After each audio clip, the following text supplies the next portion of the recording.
New developments in the financial fallout for IPS. The district's top financial officer tells the Call 6 investigators that she was asked to step down, and she did. No wrongdoing was involved. And today, the former superintendent of IPS spoke exclusively to RTV6.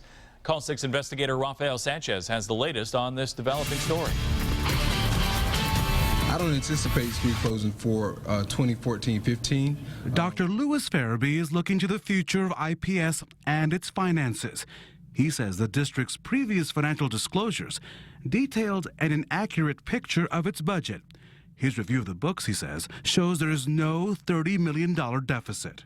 We'll continue to be more efficient and leaner, and we'll continue to make sure that we're aligning our resources with our needs. We sat down exclusively with the former leader of IPS, Dr. Eugene White.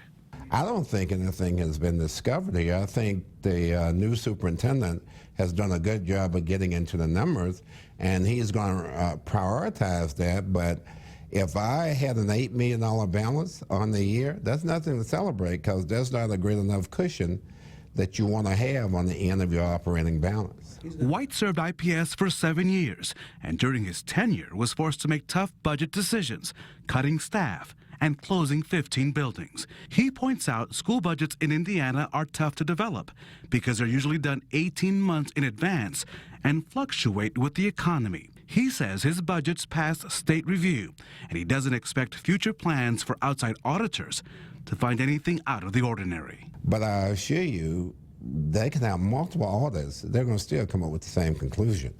It is what it is. In terms of the lines, there was no efforts there to misappropriate or mismanage money. And it was very, very open for the people on the board. And it's this current school board who faces a balance sheet that for now gives them a chance to be deliberate and not desperate about its money. In Indianapolis, Rafael Sanchez, RTV6. Dr. Ferebee expects to provide school board members and the public with monthly and quarterly reports as early as April.